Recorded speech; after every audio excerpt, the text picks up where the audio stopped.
Hello friends, मेरे YouTube channel को subscribe करें, साथ ही बेल आइकन को भी प्रेस करें ताकि आपको आगे नोटिफिकेशन प्राप्त होते रहें। हेलो गाइस, नमस्कार। मैं भावेश गजपाल आपका स्वागत करता हूं अपने यूट्यूब चैनल लक्ष्य विद भावेश गजपाल में। यदि आप चैनल पे नए हैं तो चैनल को सब्सक्राइब जरूर कीजिए, साथ ही बेल आइकन को प्रेस कीजिए ताकि आपको नोटिफिकेशन प्राप्त होते रहें। इसके अलावा आप मेरे टेलीग्राम चैनल से लक्ष्य विद भावेश गजपाल लिख के सर्च करेंगे तो आप टेलीग्राम चैनल से जुड़ सकते हैं। उसमें मैं बाकी के वीडियो के लिंक और पीडीएफ भी प्रोवाइड कराता हूं, साथ ही जो सूचना आती है उसे भी प्रोवाइड कराते रहता हूं।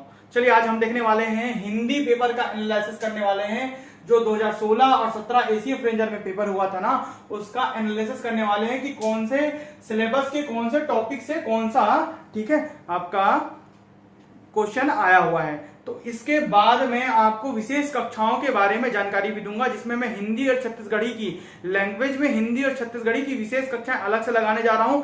जैसे कि मैं मैथ्स और रीजनिंग की कक्षाएं अलग से पढ़ा रहा हूं, वो लगभग मैंने खत्म कर दिया। बस 5, 7 या 10 वीडियो और बचे हुए हैं। पूरे मैंने सिलेबस खत्म करा रखे हैं, वो भी समय से पहले। वैसे ही समय से पहले मैं हिंदी और छत्तीसगढ़ी को भी आपका पूरा syllabus all total minimum cost पे खत्म कराऊंगा।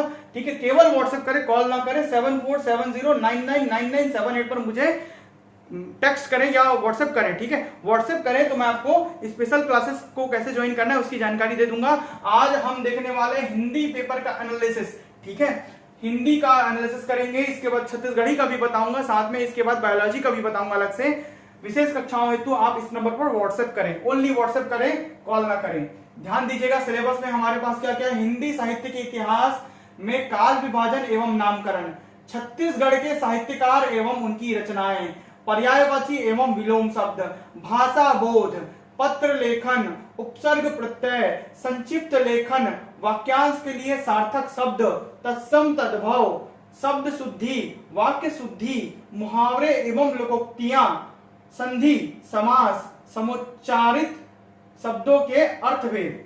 ठीक है, मतलब समान रूप से उच्चारित जो शब्द होते हैं ना, अगम अगम ऐसा टाइप से, तो उसके क्या क्या अर्थ निकलते हैं, दो अलग अलग अर्थ निकलते हैं, जैसे कनक और कनक। ठीक है, उसी प्रकार के समुच्चारित शब्दों के अर्थभेद हैं ये। ठीक है, वैसे तो इससे क्वेश्चन नहीं आया हुआ है।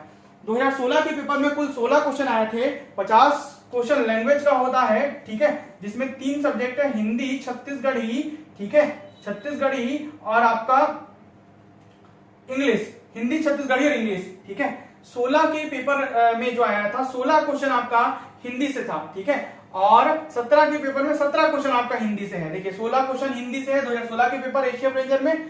ठीक है, और 2017 के क्वेश्चन पेपर में 17 क्वेश्चन आपका हिंदी का है। ठीक है, इसी प्रकार 17 और 16 के टर्म में कुल 50 क्वेश्चन बटे हुए थे। 17 17 16 या 16 17 17 16 करके हिंदी, छत्तीसगढ़ी और इंग्लिश के इक्वल क्वेश्चन बांटे गए थे, इक्वल वेटेज दिया गया था। देखते हैं, सबसे पहले हिंदी साहित्य के काल विभाजन एवं नामकरण से आया है 2 क्वेश्चन। 2016 के पेपर में 4 क्वेश्चन आया है, 2017 के पेपर में 1-2, जैसे कि मैं कुछ बता देता हूं आपको। काल विभाजन एवं नामकरण से कैसे क्वेश्चन, किस प्रकार के क्वेश्चन आपको दिए गए हैं, कुछ 1-2 क्वेश्चन मैं पढ़ देता हूं। जैसे कि आपका दिया गया है, हाँ, हिंदी किस परिवार की भाषा है, जैसे भारोपी दिया है। खड़ी बोली का मूल नाम, या इससे संबंधित और क्वेश्चन जो दिए गए हैं वो है आपका, हाँ, हिंदी के उद्भव का सही क्रम।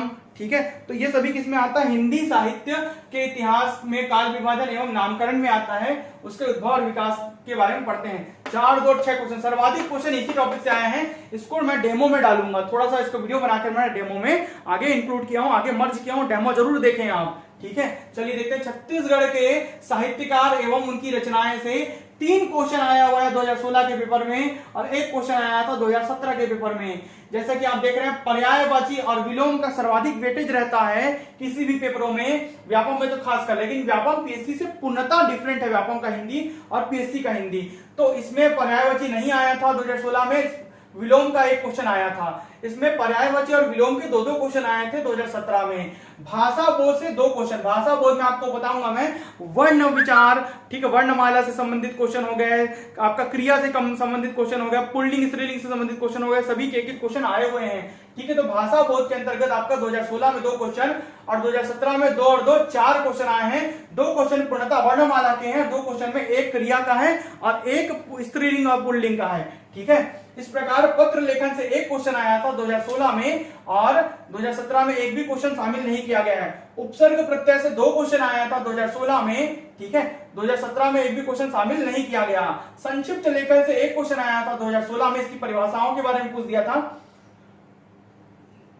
2017 में कोई भी क्वेश्चन शामिल नहीं किया गया। वाक्यांश के लिए सार्थक शब्द, वही एक वाक्य के लिए क्या एक सार्थक शब्द बोला जाए, उसका एक क्वेश्चन आया है आपका 2016 में और 3 क्वेश्चन आया है आपका 2017 में।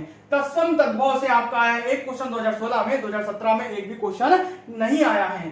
शब्द शुद्धि से एक भी क्वेश्चन नहीं आया है दोनों में। वाक्य शुद्धि से एक क्वेश्चन आए हैं दोनों में, 2016 और 2017 के पेपर में। मुहावरे एवं लोकोक्तियों से एक भी क्वेश्चन नहीं दिया गया है। संधि से एक क्वेश्चन दिया गया था 2016 में, 2017 में एक भी क्वेश्चन शामिल नहीं किया गया है। समास से एक क्वेश्चन दिया गया था 2016 में, 2017 में एक भी क्वेश्चन शामिल नहीं है। इसी प्रकार समुच्चारित शब्दों के अर्थभेद में भी एक भी क्वेश्चन नहीं दिया गया 2016 और 17 के पेपर में। इस प्रकार 2016 में 16 क्वेश्चन दिए गए थे, 2017 में 17 क्वेश्चन दिए गए थे, ठीक है, एशिया ऑफ रेंजर के पेपर में। इन्हीं को मद्देनजर रखते हुए इन्हीं 15 टॉपिक को हिंदी में और छत्तीसगढ़ी के सिलेबस के अकॉर्डिंग पूरा पॉइंट टू पॉइंट में पढ़ाऊंगा। पूरी जिम्मेदारी मेरी रहेगी कि आपका कोर्स कंप्लीट करा के दूं पूरा मिनिमम कॉस्ट पे। मार्केट में जितने भी रेट चल रहे हैं हिंदी और इंग्लिश के लिए, उससे मिनिमम कॉस्ट पे, ठीक है, जितना भी से मिनिमम हो पाए उस कॉस्ट पे मैं केवल अपना, ठीक है, आपको पूरा कोर्स प्रोवाइड कराऊंगा। आगे मैं डेमो भी इंक्लूड किया हूं, डेमो भी जरूर देखें। धन्यवाद। हेलो गाइस, नमस्कार, मैं भावेश गजपाल। चलिए सबसे पहले देखते हैं हम हिंदी साहित्य के इतिहास में काल विभाजन एवं नामकरण। ये बहुत ही बड़ा टॉपिक है, अपने आप में वृहत है हिंदी साहित्य के इतिहास का काल विभाजन, जिससे पिछले एग्जाम में, एसीएफ एग्जाम में कुल 6 प्रश्न आए हुए हैं। पूरे प्रश्नों को दिखाते हुए मैं सॉल्व कराऊंगा। ये पूरा तो टॉपिक पूरा नहीं पढ़ाऊंगा, कुछ छोटा सा टॉपिक पढ़ाऊंगा, डेमो के रूप में मैं पढ़ा रहा हूं। देखिए, ध्यान से बने रहिए। इसमें 3 क्वेश्चन कैसे कवर होते हैं आपके, 3 से 4 क्वेश्चन मैं अभी कवर करा दूंगा इतने टॉपिक में। सबसे पहले हम पढ़ेंगे हिंदी साहित्य के इतिहास में काल विभाजन। काल विभाजन पढ़ने से पहले हिंदी भाषा का विकास पढ़ेंगे। हिंदी भाषा कैसे विकास हुआ उसका, उसके बारे में पढ़ेंगे। थोड़ा सा प्राचीन से आधुनिक की ओर जाएंगे। ध्यान दीजिएगा, बहुत सारे महत्वपूर्ण बिंदुओं को पढ़ाऊंगा, बहुत सारे टॉपिक को आप नए पढ़े होंगे। पूरा कोर्स कंप्लीट करा के दूंगा। सबसे पहले देखते हैं, जनगणना 2011 के अनुसार 4 प्रमुख भाषा परिवार हैं। कितने? 4 प्रमुख भाषा परिवार हैं। भारोपीय मतलब भारतीय यूरोपीय, जिसे हिंदी आर्य भाषा परिवार कहते हैं। इसके अंतर्गत जो भाषाएं आती हैं वो हिंदी, संस्कृत, उर्दू, मराठी, नेपाली, बंगाली, गुजराती, कश्मीरी, असमिया, ओडिशा या ओडिया, ठीक है ना, ओडिया, पंजाबी, मैथिली और सिंधी आती है। सर्वाधिक भारतवर्ष में बोली जाने वाली भाषा यही है। 78.07% भाषा परिवार इसी का यूज होता है, ठीक है। अब ध्यान देखेंगे कि जो भी मैं कंटेंट बना रहा हूं ना, वो सभी मानक बुक का है, मानक बुक का सार संग्रह। 2-3 पुस्तकों को मिलाकर बनाया हूं। एक पुस्तक में आपको एक साथ नहीं मिलेगा कहीं भी, ठीक है, चाहे वो सीजी गवर्नमेंट की बुक ही क्यों ना हो 12th की, चाहे वो मार्केट में जो मानक पुस्तकें मिलती है हिंदी की, उसमें 2-3 पुस्तकों को मिलाकर सार संग्रह बनाया हूं। ये सभी जब लास्ट तक चलेगा तो आपको खुद ही समझ आएगा कि किसी एक बुक का ये नहीं है।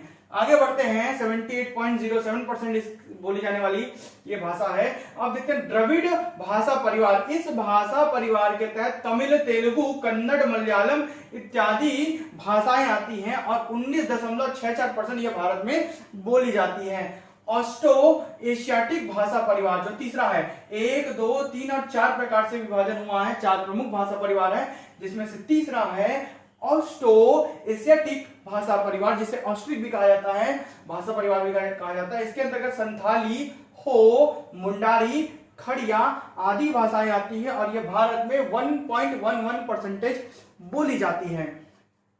चौथा जो है चीनी तिब्बती भाषा परिवार। इसके अंतर्गत गारो, बोडो, नागा, मिजो, मणिपुरी, तमांग, दफला, नेवारी भाषाएं आती हैं और ये भारतवर्ष में 1.01% बोली जाती हैं, ठीक है।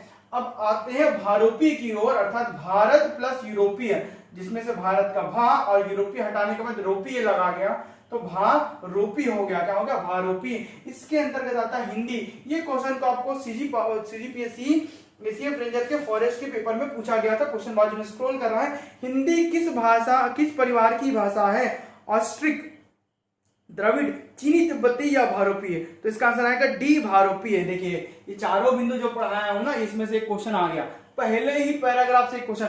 हर पैराग्राफ में मैं क्वेश्चन कौन से आगामी आने वाले ये भी बताऊंगा आगे पूरा। ये मात्र डेमो मात्र है, छोटा सा ही वीडियो बनेगा। पूरा जब डिटेल हिंदी साहित्य का इतिहास का काल विभाजन पढ़ाऊंगा तो पूरा डिटेल पढ़ाऊंगा, एक एक बिंदु को, एक एक कवियों को, एक एक लेखकों को पढ़ाऊंगा। चलिए ध्यान रखते हैं और बहुत ही सरल शब्दों में आप समझ पाएंगे, कठिन नहीं है कुछ। सार संग्रह जब कर देंगे तो सरल हो जाता है अपने आप। चलिए आगे बढ़ते हैं। तो भारतीय प्लस ईरानी, ईरानी मतलब फारसी, जो फारस के लोग हैं ना उन्हीं को ही ईरानी कहते हैं, ठीक है। तो भारतीय ईरानी शाखा, जो भारोपी है ना, भारोपी, वो भारतीय ईरानी शाखा के भारतीय आर्य उप शाखा के अंतर्गत आता है हिंदी, ठीक है। हिंदी जो है वो भारोपी के अंतर्गत भारतीय ईरानी शाखा के भारतीय आर्य उप शाखा के अंतर्गत आता है हिंदी। अब देखते हैं भारतीय आर्य उप शाखा, इसका विभाजन कैसे होता है। भारतीय आर्य भाषा को 3 भाग में बांटा गया है। कितने भाग में? भारतीय आर्य भाषा, आर्य के संतान हैं अधिकतर भारतीय, ठीक है, उत्तर भारत के तो सभी लोग द्रविड़ को छोड़कर। तो भारतीय आर्य भाषा को 3 भाग में बांटा गया है, ठीक है। सबसे पहले देखते हैं तीनों भाग को। प्राचीन भारतीय आर्य भाषा, मध्यकालीन आर्य भाषा, आधुनिक भारतीय आर्य भाषा। प्राचीन भारतीय आर्य भाषा, मध्यकालीन भारतीय आर्य भाषा, आधुनिक भारतीय आर्य भाषा। भा और आर्य मतलब भारतीय आर्य भाषा है, ठीक है। पहले को फुल लिख दो, बाकी को शॉर्ट में लिख दो। ये 3 भाग में बांटा गया है। सबसे पहले आप सन देख लीजिए, 1500 ईसा पूर्व, यीशु के जन्म के पहले को ईसा पूर्व कहते हैं। पहली सदी जब यीशु का जन्म हुआ उसके पहले को ईसा पूर्व, उसके बाद को ईस्वी, ठीक है, बीसी और एडी, ठीक है। तो 1500 ईसा पूर्व से 500 ईसा पूर्व पहले ही चल रहा है, पहली सदी नहीं आया, यीशु का जन्म अभी नहीं हुआ है, उसके पहले ही चल रहा है। तो 1500 ईसा पूर्व से 500 ईसा पूर्व तक प्राचीन भारतीय आर्य भाषा आई। इसके 2 पहलू हैं, वैदिक संस्कृत और लौकिक संस्कृत। वैदिक संस्कृत मतलब जो वेदों में संस्कृत लिखा हुआ है ना, वो वैदिक संस्कृत कहलाता है। और लौकिक संस्कृत मतलब लोक जीवन में, आम जनता के जीवन में जो संस्कृत भाषा बोली जाती थी वो लौकिक संस्कृत के अंतर्गत आता है। अब देखते हैं दूसरा, जो इसको डिटेल में बृहद रूप से पढ़ाऊंगा आगे। अब देखते हैं मध्यकालीन भारतीय आर्य भाषा, इसके अंतर्गत आता है, मध्यकालीन भारतीय आर्य भाषा परिवार के अंतर्गत आता है 500 ईसा पूर्व से 1000 ईस्वी। 500 ईसा पूर्व से 1000 ईस्वी। देखिए ईसा पूर्व ये पहली ईस्वी, इसके पहले 500 ईसा पूर्व से इधर 1000 ईस्वी, ये पूरा गैपिंग, ये पहली सदी 500 ईसा पूर्व से 1000 ईस्वी, इधर ईस्वी है ना, ध्यान देंगे। इसमें आता पाली, प्राकृत, अभ्रंश, अवहट। क्या? पाली, प्राकृत, अभ्रंश, अवहट, ये सभी मध्यकालीन भारतीय आर्य भाषा परिवार के अंतर्गत आता है और ये इस सन में बोली जाती थी।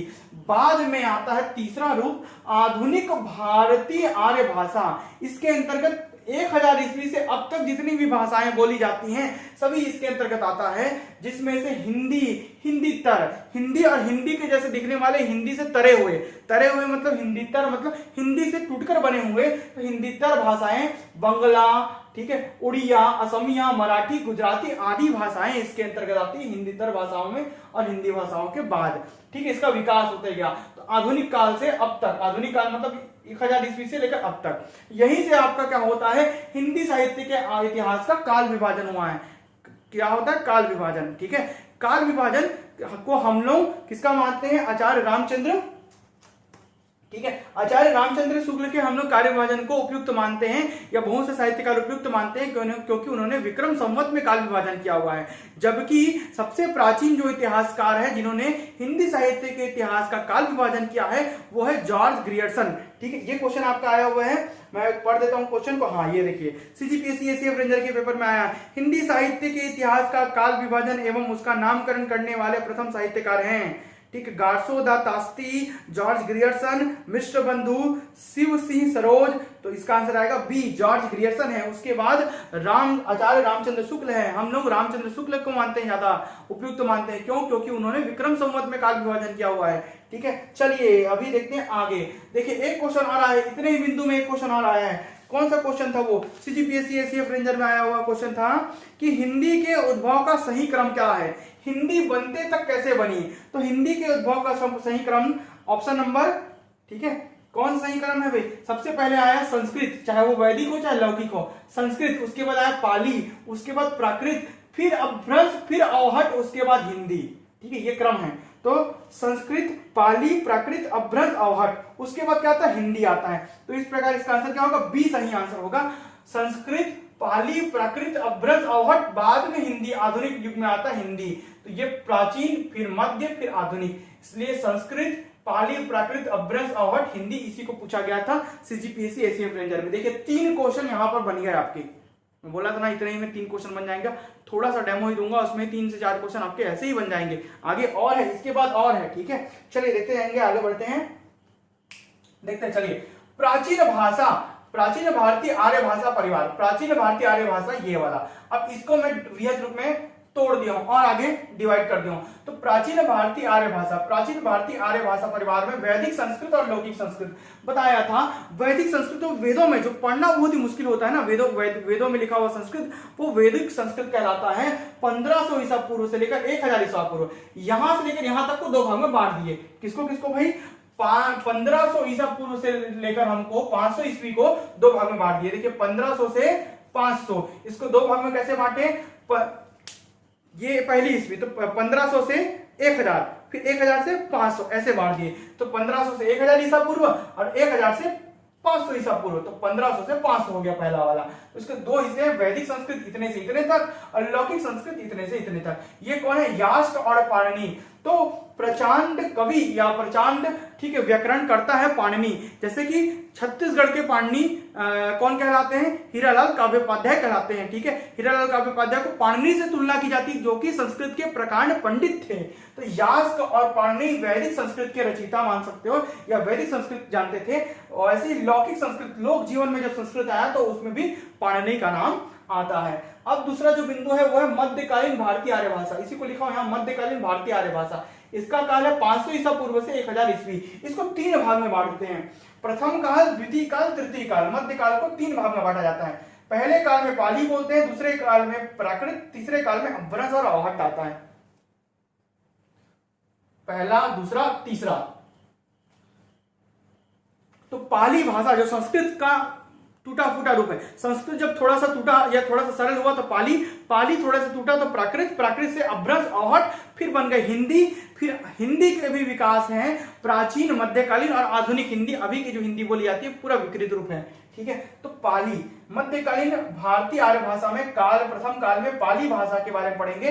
500 ईसा पूर्व से पहली ईस्वी, देखिए 500 ईसा पूर्व से 1000 ईस्वी को 3 भाग में बांट दिया। 500 ईसा पूर्व से पहली ईस्वी, भारत की प्रथम देश भाषा कहा जाता है पाली भाषा को। भारत की प्रथम देश भाषा, याद रखेंगे, इंपॉर्टेंट है। बुद्ध के जितने भी उपदेश हैं, भगवान बुद्ध के जितने भी उपदेश है वो सभी पाली भाषाओं में लिखे गए हैं, ठीक है। अब देखते हैं दूसरा जो काल है वो प्राकृत भाषा का काल है। पहली ईस्वी से 500 ईस्वी तक, ईस्वी से ईस्वी पहुंच गई, ये ईस्वी है तो ईस्वी से ईस्वी, पहली ईस्वी से 500 ईस्वी, इधर ईस्वी इधर ईसा पूर्व, पहली ईस्वी से 500 ईस्वी तक, ठीक है। आपका महावीर के उपदेश जितने भी है ना सब प्राकृत भाषा में लिखे गए हैं। महावीर स्वामी के उपदेश जो है, ठीक है, जैन धर्म के प्रवर्तक, सभी के उपदेश प्राकृत भाषा में लिखे गए हैं अधिकतर। तीसरा जो काल है वो है अभ्रंश। जब ये पाली से प्राकृत बना, प्राकृत से टूट फूट कर अपभ्रंश बना। अपभ्रंश नाम से क्लियर, बचा हुआ भ्रंश, ठीक है। तो अपभ्रंश 500 ईस्वी से 1000 ईस्वी तक, ये देखिए ईस्वी आ गया ना, 1000 ईस्वी, तो अंतिम 1000 शुरू 500 ईसा पूर्व। इसका 500 ईस्वी से लेकर 1000 ईस्वी तक आपका आ गया अभ्रंश काल, ठीक है। इसके बाद जैसे ही हम हिंदी की ओर बढ़ने लगे, ये और टूटते गया ना, तो उसको बोलते हैं अवहट। अभ्रंश के बाद आता है अवहट। अवहट जो है 900 ईस्वी, इसके एक पहले 900 ईस्वी और इधर 1100 ईस्वी। 900 से 1100 ईस्वी का जो 200 साल है ना, वो अवहट का काल है। इसे संक्रमण कालीन काल या संक्रांति कालीन काल कहते हैं। इसी में हिंदी का विकास होता है। यही 1000 ईस्वी से फिर हिंदी 3 भागों में बढ़ती है और हिंदी साहित्य का काल विभाजन होता है। चलिए आगे बढ़ते हैं। अब हम यहां तक पढ़े थे, अब पढ़ते हैं तीसरा बिंदु। पहला, दूसरा, तीसरा, ये थोड़ा सा डीप है, ये थोड़ा सा डीप, इसको थोड़ा सा और बृहद कर देते हैं। अब आधुनिक भारतीय आर्य भाषा के अंतर्गत आता है हिंदी साहित्य के इतिहास का काल विभाजन। काल विभाजन ग्रियर्सन ने सर्वप्रथम किया हुआ, जैसे कि बता चुका हूं, लेकिन हम लोग आचार्य रामचंद्र शुक्ल के आधार पर जो काल विभाजन है उसको सबसे उपयुक्त मानते हैं, ठीक है। तो उनके आधार पर प्राचीन हिंदी, मध्यकालीन हिंदी और आधुनिक हिंदी, ये 3 हिंदी भाषा का जो है काल विभाजन है, जिसमें 1000 ईस्वी से 1350 ईस्वी तक प्राचीन हिंदी के काल को लिखा गया है। प्राचीन हिंदी जो बोली जाती थी वो 1000 ईस्वी से 1350 ईस्वी, ये कहीं कहीं पर 1100 से 1400 ईस्वी भी दिखाता है। ये मैं रामचंद्र शुक्ल के आधार पर बता रहा हूं, जो कि आपका सीजी बोर्ड के क्लास 12 की बुक में आपको मिल जाएगा, छत्तीसगढ़ गवर्नमेंट की बुक में आपको मिल जाएगा।